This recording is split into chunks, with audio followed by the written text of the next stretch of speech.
I hope I am audible to all of you. Today, I will be discussing about a famous topic that is pronoun.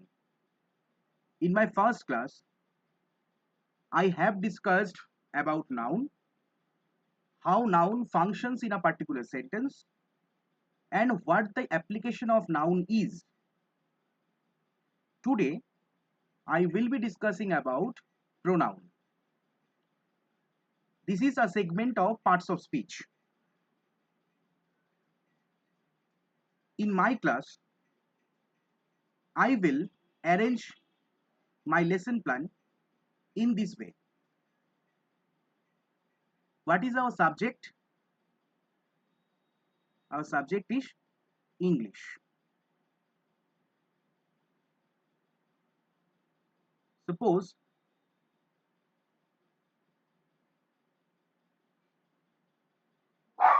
the topic is pronoun.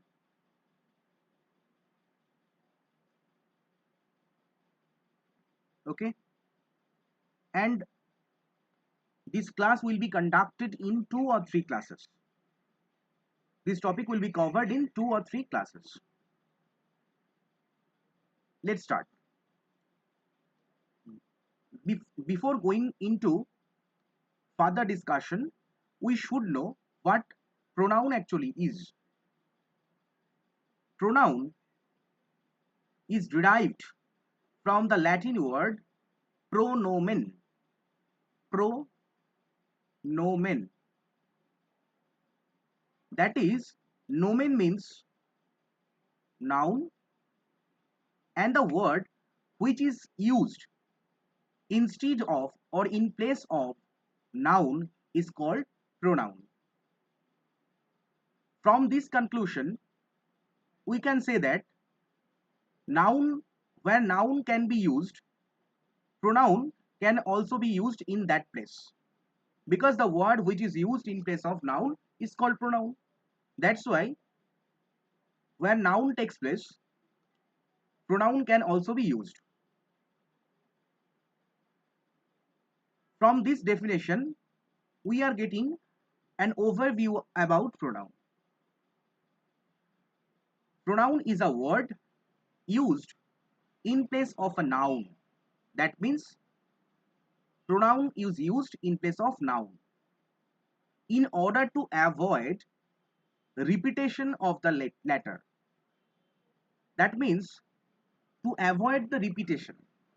When we are using noun successively, it destroys the essence of English language.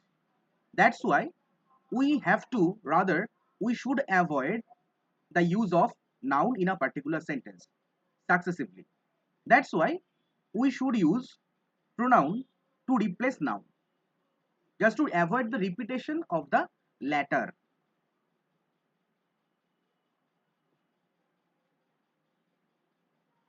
First of all, we should know the placement of pronoun.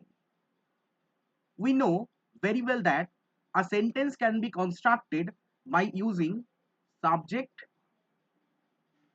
verb, and generally object. In some sentences where object can be absent, but in most of the cases we can see subject and object.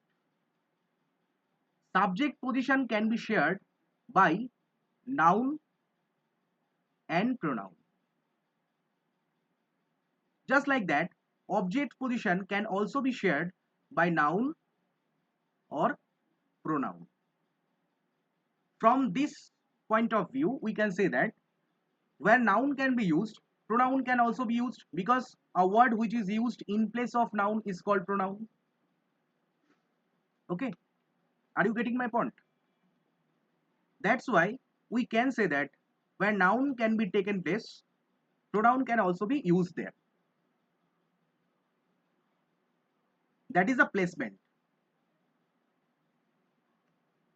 If we delve deep, we would get some important points about pronoun also. First of all, placement. Subject position and object position can be shared by noun or pronoun.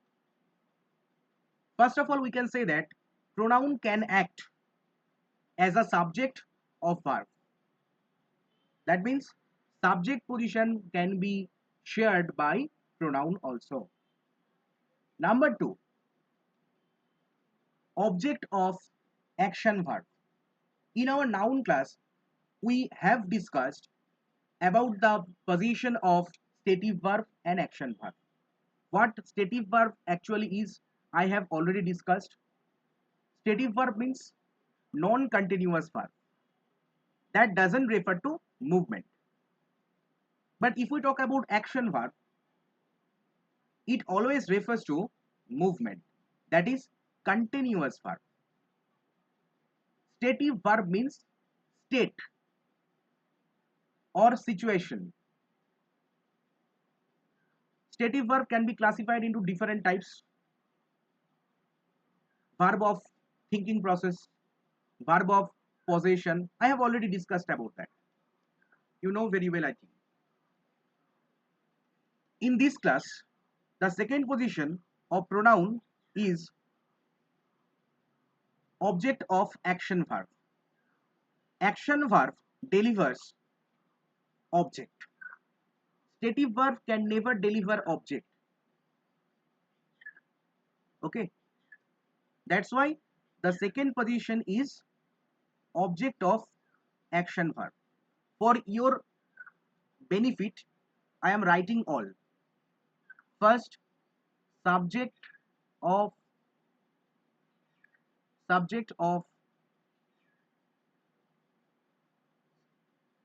verb. Number two, object of action verb. Number three, prepositional object. Prepositional, very important. Prepositional object can be noun or pronoun. Just keep it in your mind. Prepositional object is noun or pronoun. Okay, the word which is used after preposition is called prepositional object. Number four, subject complement. What? Subject complement.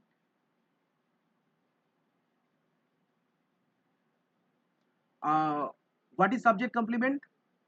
Complement is a word which is a word or words which is or are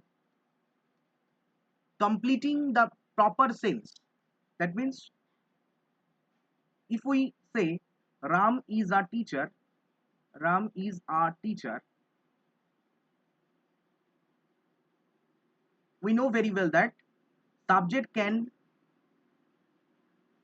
be Ram, and where the subject we are getting from, the subject is derived by asking the question of verb, that is.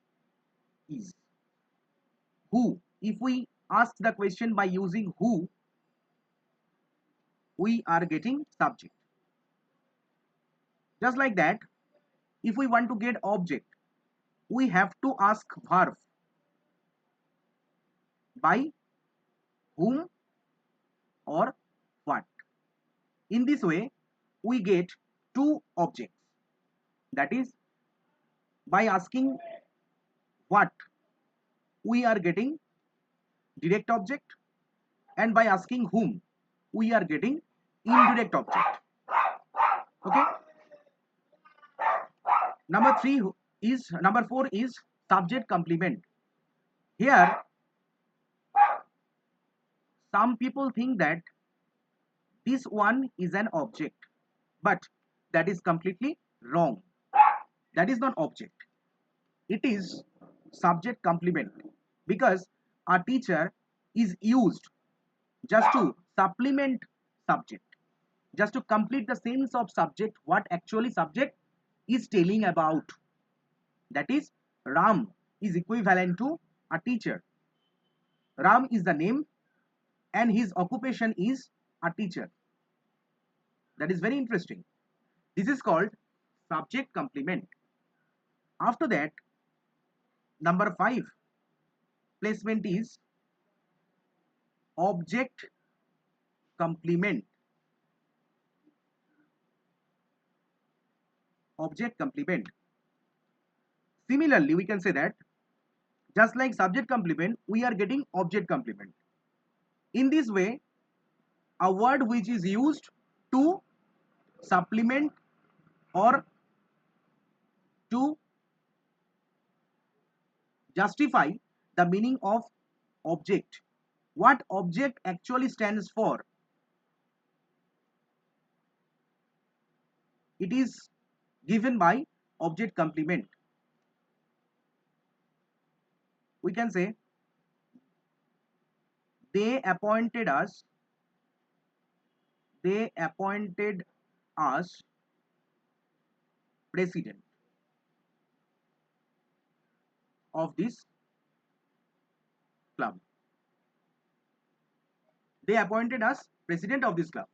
Here we are getting the object, that is president, by asking appointed, by asking whom, that is indirect object, indirect object, and appointed us, sorry, us, whom, by asking whom we are getting the object, that is us, and the precedent is used to justify or to complete what actually object wants to say, wants to convey, that is precedent. Precedent is object complement.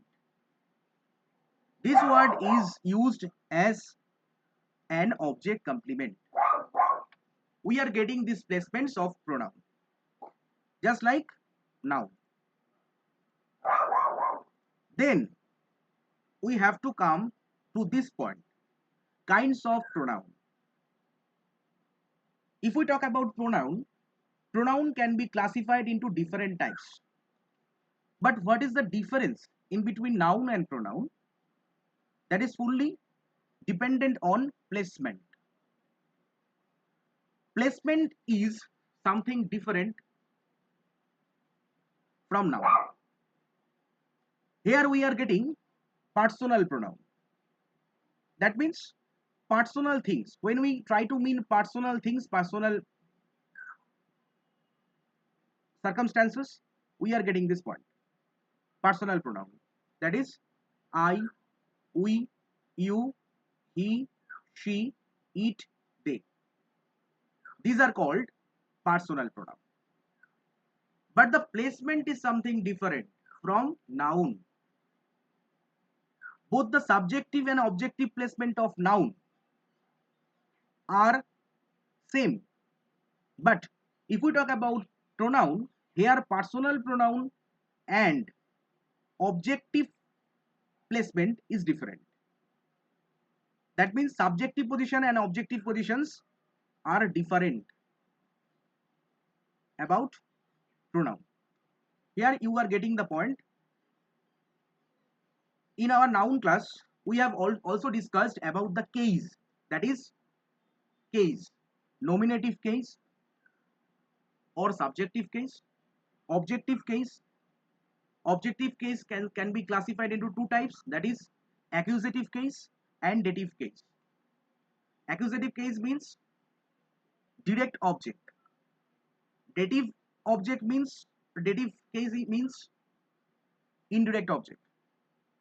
Number 3, possessive case or genitive case. Number 4, vocative case. Here we are getting those points. First of all, subjective form. Subjective form, first person subjective form, that is I. Objective form of I, that is me. Possessive adjective, that is my. Possessive pronoun, that is mine. Subjective position is we. Objective position is us. Possessive adjective is our. Just try to locate the difference in between possessive adjective and possessive pronoun.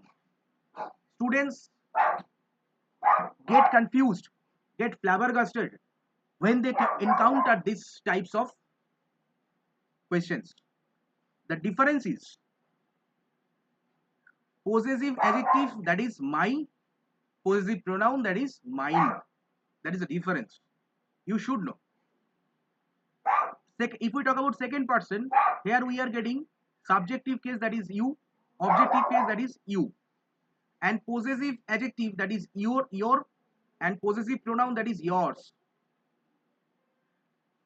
Third person, she, her, hers, he, him, his, his. We should know the placement. That is, this is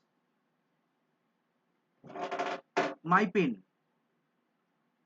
This is called possessive adjective. This pen is mine. That means possessive pronoun.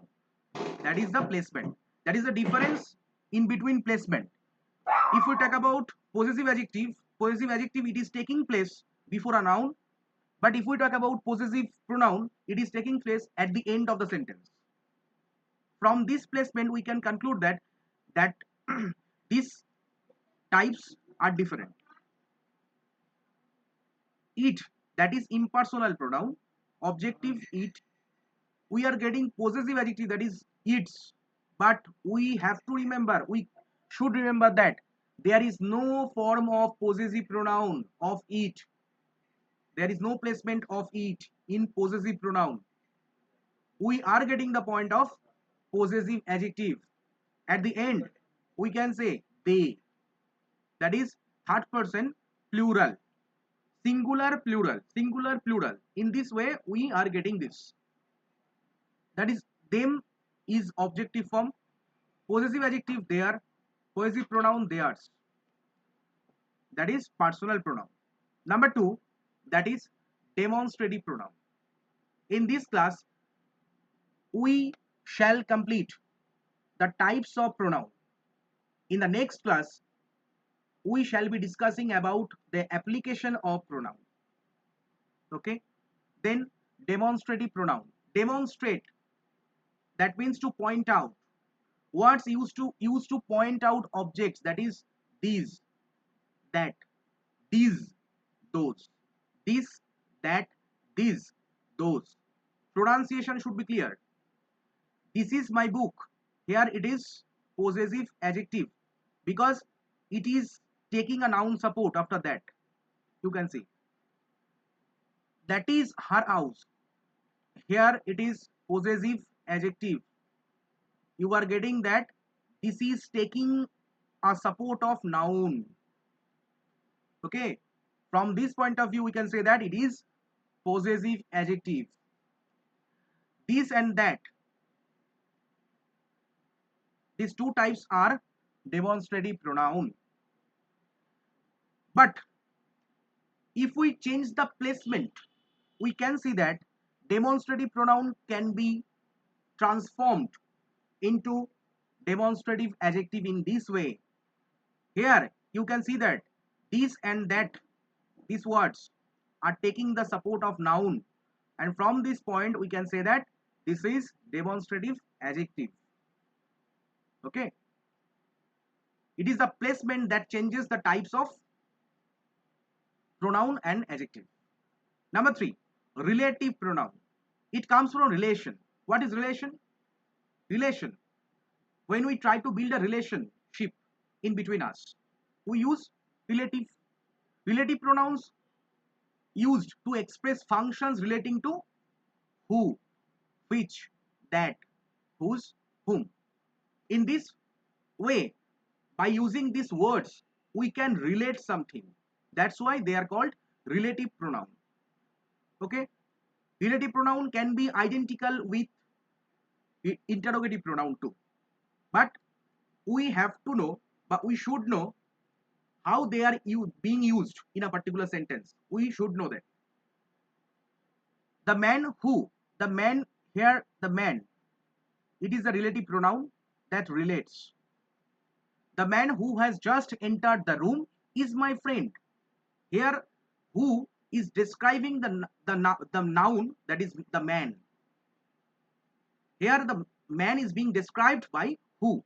That is called, this is relative pronoun. Relative pronoun is used to construct relative clause or adjective clause.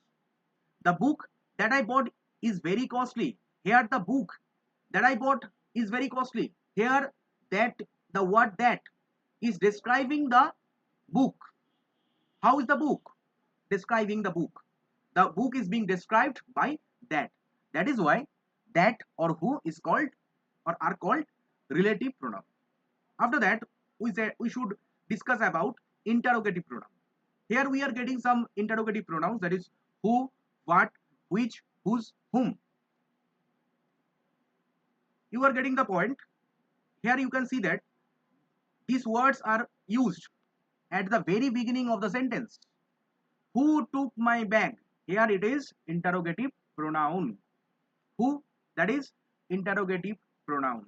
Whose, because these words are not relating over here, but in the previous one we have seen that they were relating, but here it is these words are not relating. These words are used at the very beginning of the sentence to ask question or to interrogate someone. If we talk about 5 and 6 sentences, we can see that what and whose, these words are used at the very beginning and they are taking a noun support after that. That is shirt, book. Here we can see that we can say that what and whose are used as an interrogative adjective. It is the placement. I have already told you that it is the placement that decides whether it is interrogative pronoun or whether it is interrogative adjective. It is fully dependent on how we are using these words. Okay, I think you are getting my point. Number 5, that is indefinite pronoun. Definite, that is not definite. What indefinite? That is not definite. We cannot conclude that who are there over there. Who are there? If we tell that everybody, can you say what I am telling about? About whom I am telling? Do you know that? No, because you cannot identify those persons. Everybody means it is a vague idea. It is a vague. It is not definite. We cannot definitely say that those persons are there. Everybody, nobody, somebody, either, neither, all, much, several, each other, another. These words are not being used definitely. That's why they are called indefinite pronoun. Next, the point is very important, that is reflexive pronoun. Reflexive pronoun, what is reflexive pronoun? Do you know? Do you have any idea about this, about reflexive pronoun? What is the difference in between reflexive and emphatic pronoun? Do you know that? It is very important. Many students don't know about this. Reflexive pronoun, that is, it comes from reflection. If we reflection, if we stand in front of a mirror, then we get our reflection. First of all, you have to stand before the mirror, then you will get a reflection. But if you don't stand in front of mirror, you will not get any reflection. That means reflective, the word reflective comes from reflection. First of all, you have to stand in front of a mirror, then you can say or you can see your own reflection. Reflexive pronoun is also used in that way. We cannot use reflexive or emphatic pronoun at the very beginning of a sentence or without using subject or object. Reflexive pronoun and emphatic pronoun are different from their point of view. They are used in a sentence in different ways. What is a reflective pronoun? Reflective pronoun is used is used in a particular sentence just make to make the verb transitive. That means, what is transitive verb? Transitive verb is called transitive verb when transitive verb is having an object with that. A verb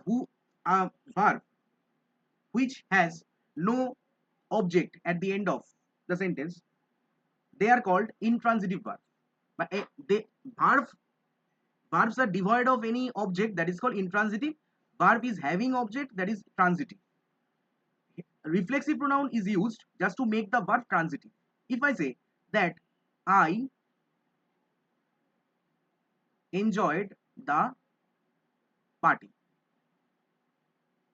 here if we ask question by using whom or what, we are getting by asking the question by what, we are getting the point, that is the party. Here we are getting the object.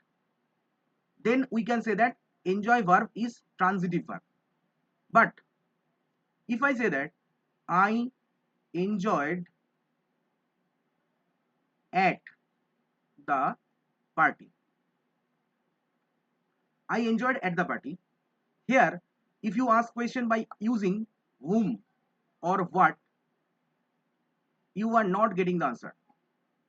The fact is, if you ask the question by using where, you are getting the answer, that is at the party. That means at the party is adverb of place, not object. Not object. Here, just to make the verb transitive, enjoy verb should be transitive by using, but can be transitive by using reflexive pronoun. If we ask the question by using whom, we can say that a word that is derived from I, that is myself. Here we can say I enjoyed whom. I enjoyed whom. Here you can question, that is whom. Whom did you enjoy? You can say myself. Here the verb is becoming transitive. Enjoyed myself at the party. We can say that in this way we can make the intransitive verb into transitive. It was intransitive verb when myself was not there, but after using myself, we are getting this verb and we are getting the verb transitive. Now it is transitive because myself is being used as an object and myself has made this verb transitive. That's why reflexive pronoun is used in a particular sentence just to make the verb transitive. Okay. Then what is the difference in between reflexive and emphatic pronoun? Emphatic pronoun, emphatic means emphasize, that is to give stress on a particular sentence. Whether it doesn't matter whether the sentence is intransitive, when the verb is intransitive or transitive, it doesn't matter. Intransitive, if the verb is intransitive, then you have to use reflexive pronoun. But if the sentence is transitive, that means I enjoy the party. Here, if you want to stress on I, you can use myself over here. But if you don't want to use this, you cannot. You may not. It is not definite that by it is not obligatory that you have to use the word myself over here. If you don't use myself, it will be grammatically correct. Okay, there is no problem. Myself should not be used if you don't want to use. If you want to stress on I, then only you can use myself, but it doesn't create any problem. But if you want to stress on the full sentence, you can also use myself at the end of the sentence, that is myself. You can also use hearing. Okay, there is no problem. But if you don't want to use it, you can. If you don't use emphatic pronoun at the very beginning of sentence or at the end of the sentence, just to emphasize, it doesn't matter that it will create any grammatical mistake. It will be grammatically correct. But if we don't use reflexive pronoun just to make the verb transitive, there are several verbs which take reflexive pronoun when they are intransitive. But if they are transitive, they will not take reflexive pronoun, because reflexive pronoun, the term reflexive pronoun comes or is used just in intransitive verb, just to make the verb transitive. If the verb is itself transitive, then there is no use of using reflexive pronoun, isn't it? That's why we don't need to use reflexive pronoun when the verb is transitive. When the verb is intransitive, we have to use reflexive pronoun. That is the difference in between reflexive and emphatic pronoun. That is very important. We don't understand what reflexive pronoun actually is, what emphatic pronoun actually is. Okay. Then we have to discuss about distributive pronoun. Distributive comes from distribution. That means you have to distribute something. Distributive pronoun can be used for individuals or objects referring to them as one at a time. That means either, neither, each, every, none, any. They are distributive pronoun. Just an instance, we can say either of the two sisters. Either of the two sisters is staying over here or here. Neither of his arms is defective. Okay. But here you can see that is distributive adjective. Here you are getting noun support. That is room. That is boy. That is the essence of English language. You are using words. This is the jugglery of words. This is the jugglery of words. In this way, we can decorate our sentence. Next, we can say reciprocal pronoun. Reciprocal means just to point out mutual relationship. If we want to make mutual relationship, we have to use reciprocal pronoun, that is each other and one another. If we talk about number of persons are there are number of persons too. There are two persons are over there. Okay, then we can use each other. But if we want to mean more than two, that is we have to use one another. More than two, we can use one another, or between two, we can use each other. That is the point. I hope you are getting my point. In this class, I have discussed till the classification of pronoun. In the next class, I will discuss from the rules, how pronoun is used or is applied in a particular sentence. From this point, I will be discussing. That's for today. I hope you are getting my point and you have understood all. If you don't understand something, you may ask question, or I will drop the session. Thanks to all of you. Have a good day. See you.